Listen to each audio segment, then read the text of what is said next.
साथियों, या आप लोगों को लगता होगा कि बार बार जाति का नाम लेकर क्यों बोला जाता है? जाति की क्या जरूरत है? कम से कम बैकवर्ड क्लास के लोगों को तो ये जानने की जरूरत है कि उनके साथ क्या हो रहा है। साथियों, अभी 7 अगस्त हुआ, 4 दिन पहले की बात है। मंडल कमीशन की रिपोर्ट को लागू करके लगभग 29 साल पूरे हुए, और 29 साल होने के बाद में बैकवर्ड क्लास का क्या स्टेटस है साथियों, उसके बारे में मैं कुछ आंकड़े आपके सामने रखना चाहूंगा।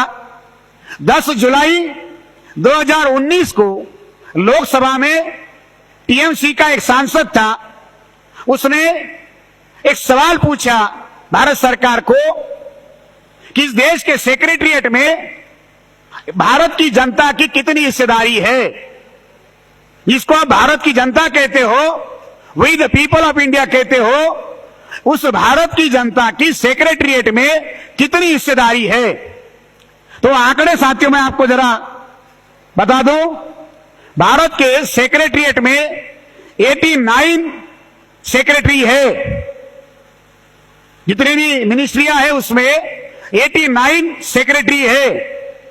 उस 89 सेक्रेटरीट में शेड्यूल कास्ट के हिस्से में एक, यहां जितने शेड्यूल कास्ट के लोग हैं वो सुने, 89 सेक्रेटरीट में शेड्यूल कास्ट का सेक्रेटरी एक, आदिवासियों के 3, और द ग्रेट ओबीसी जो अपने आप को बहुत बड़ा और 30 मार्क का जो अपने आप को मानते कि हम लोग सत्ता में, हमारे राज आ गया, जो घर में बैठकर कश्मीर में प्लॉट खरीदने का प्लान बना रहे, वो बैकवर्ड क्लास के लोगों के हिस्से में कितनी मिनिस्ट्रियां हैं? 89 सेक्रेटरीट में बैकवर्ड क्लास का ओबीसी का जो रिप्रेजेंटेशन है 0। 89 सेक्रेटरी है सेंट्रल गवर्नमेंट के मिनिस्ट्रियों में, और 52% ओबीसी का रिप्रेजेंटेशन है 0।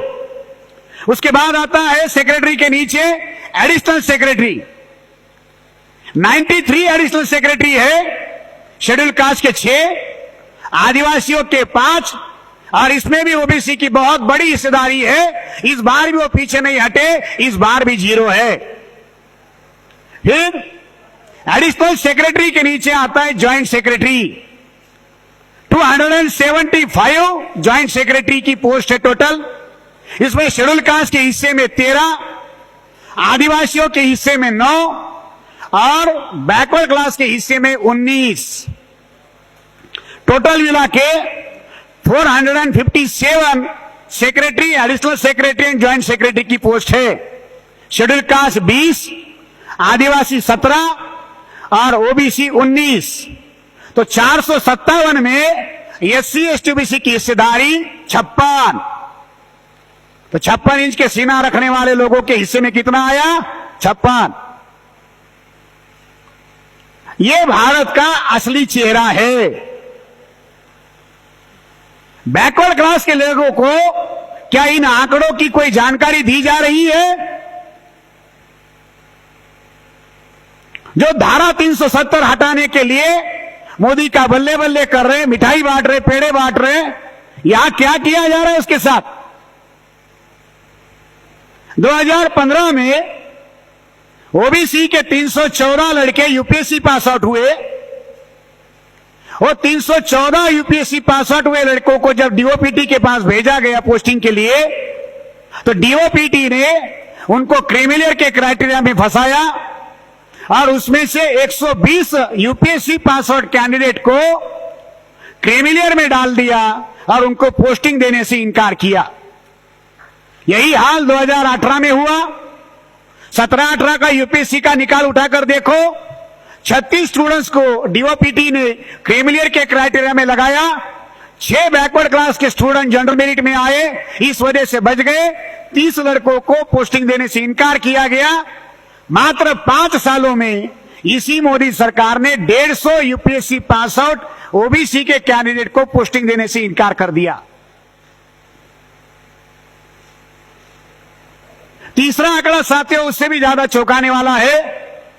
मोदी सरकार की कैबिनेट के पास में पहली बार जस्टिस रोहिणी कमीशन की रिपोर्ट रखे गए, अरे रिपोर्ट भी यही आंकड़े बताते हैं सेंट्रल की जो ओबीसी की लिस्ट है, उस लिस्ट में से लगभग 1997 कास्ट जो है वो नौकरियों में 2.6% है।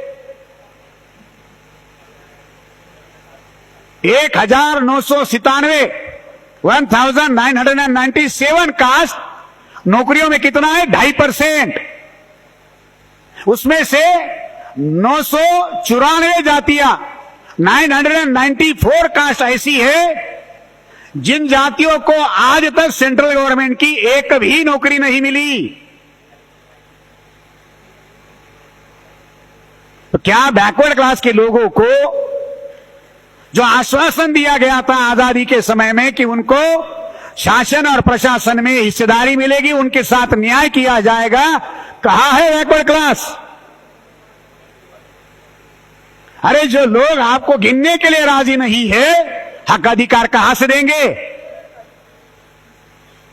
क्यों जरूरत होती है कास्ट बेस्ड सेंसस की? हर बार सुप्रीम कोर्ट में बैकवर्ड क्लास के रिजर्वेशन को चैलेंज किया जाता है, संख्या नहीं है किस आधार पर देंगे। मराठा रिजर्वेशन को चैलेंज किया गया, आंकड़ों के आधार पर यह किया गया। और साथियों, सवाल केवल ओबीसी की सेंसस का नहीं है। जो आंकड़े 2011 के सेंसस के पब्लिश हुए हैं, उसमें शेड्यूल कास्ट का जो पॉपुलेशन है वो 16.6% है और आदिवासियों का जो पॉपुलेशन है वो 8.6% है। अगर ये टोटल किया जाए तो लगभग 25.2% है। अब आप कहोगे कि इसका कास्ट बेस्ड सेंसस का SC/ST के क्या संबंध है?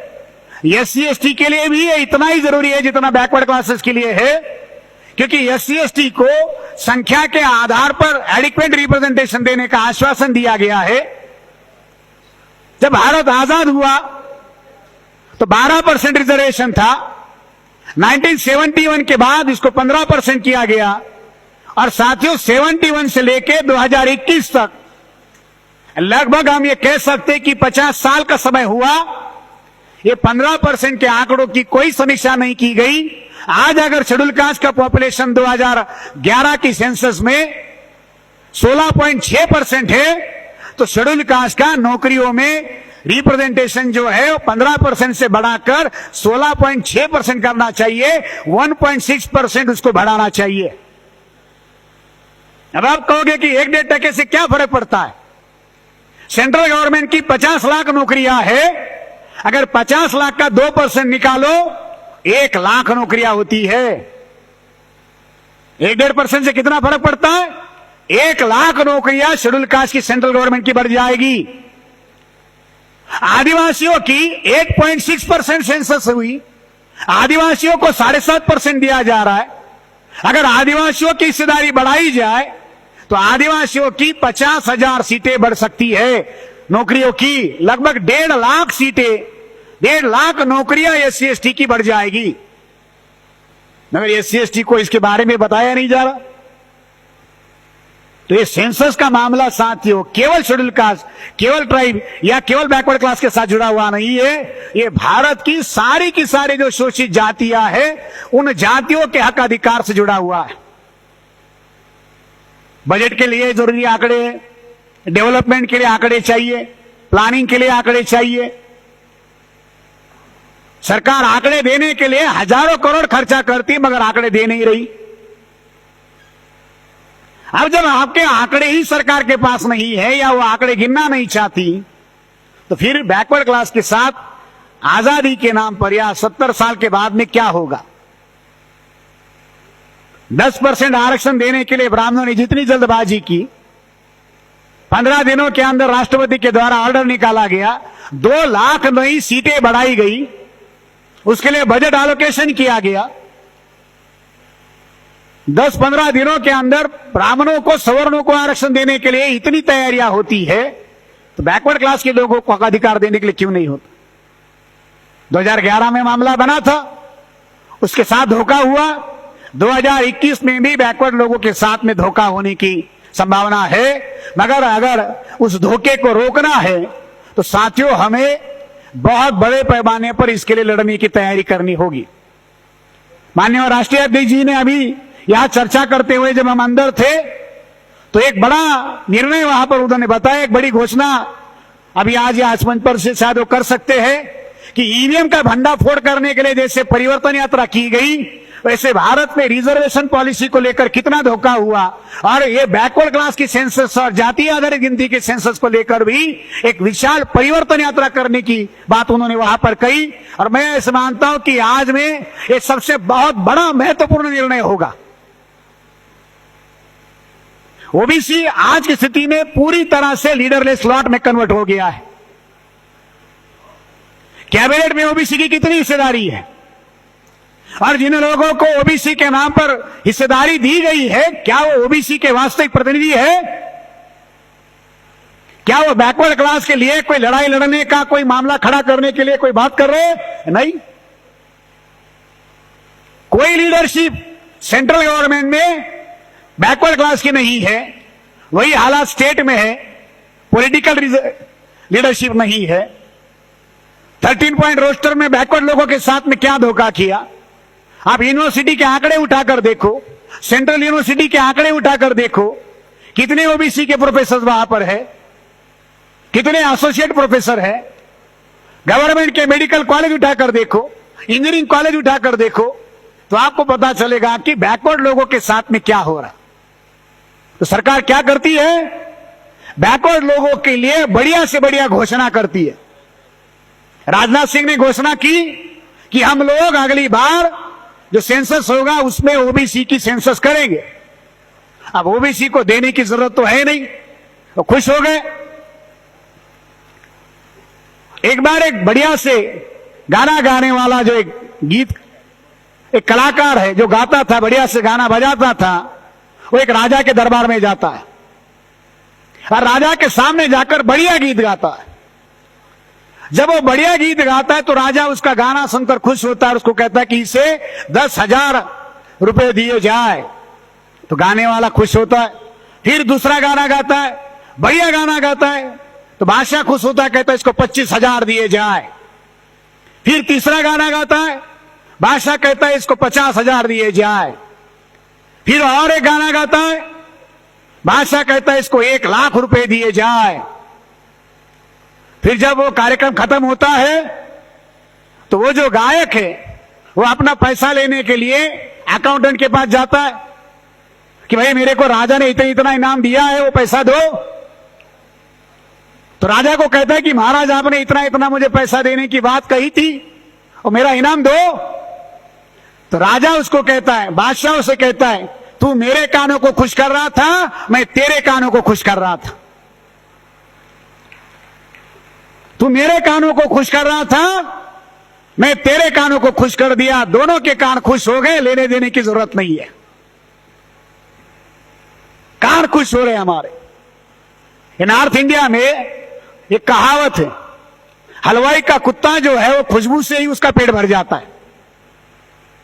हलवाई का जो कुत्ता होता है उसको देने की जरूरत नहीं पड़ती, खिलाने की जरूरत नहीं पड़ती, केवल जो मिठाई की खुशबू आती है उसी से उसका पेट भर जाता है। बैकवर्ड क्लास के साथ यही हुआ। हम गिनती करेंगे, हमको लगा हो गया। मराठा आरक्षण के साथ यही हुआ। तो साथियों ये सारा धोखाधड़ी का मामला है। ब्राह्मण लेना जानता है, देना नहीं। ब्राह्मणों का चरित्र जो है वो देने वाला नहीं है, लेने वाला है। इसलिए उससे सतर्क होने की जरूरत है और इसके लिए साथियों बड़े पैमाने पर हम लोगों को लड़ने की और संगठित तरीके से काम करने की जरूरत है। इस बार सरकार ने निर्णय लिया और निर्णय बजट में आपने रिफ्लेक्ट किया होगा। एजुकेशन के लिए कितना बजट रखा, उसमें हायर एजुकेशन के लिए कितना बजट है, पिछले साल का कितना बजट था। आंकड़े उठाकर देखो तो आंकड़ों की हेराफेरी करके आंकड़े बढ़ा करके दिखाए गए। उन आंकड़ों में आपकी क्या हिस्सेदारी है? जो बजट घोषित किया गया बैकवर्ड क्लास के नाम पर, शेड्यूल कास्ट के नाम पर, ट्राइब के नाम पर, खर्चा कितना हुआ? सरकार जो खर्चे के आंकड़े हैं वो छुपा रही है। प्लानिंग कमीशन या नीति आयोग जो प्रपोजल भेजता है वो आंकड़े देखिए और सरकार का एक्चुअल प्रोविजन बजट जो है वो देखिए, जमीन आसमान का अंतर है। बैकवर्ड क्लास के साथ, शेड्यूल कास्ट के साथ, आदिवासियों के साथ धोखा हो रहा है, माइनॉरिटी के साथ धोखा हो रहा है। तो साथ इस धोखे से बाहर निकलना होगा और इसके लिए लड़ाई लड़ने की जरूरत है। इसलिए एक बहुत बड़ी लड़ाई इस बैकवर्ड क्लास की और जाति आधारित सेंसस के मुद्दे पर लड़ने की जरूरत है। जाति को गिनना होगा। जब तक जाति नहीं गिनी जाएगी तब तक भारत का असली चेहरा सामने नहीं आएगा। जाति की गिनती कितनी जरूरी है, उसका क्या इंपैक्ट होता है, ये हमसे ज्यादा ब्राह्मण जानता है। इसलिए ब्राह्मण हमेशा जाति की गिनती छुपाता रहा।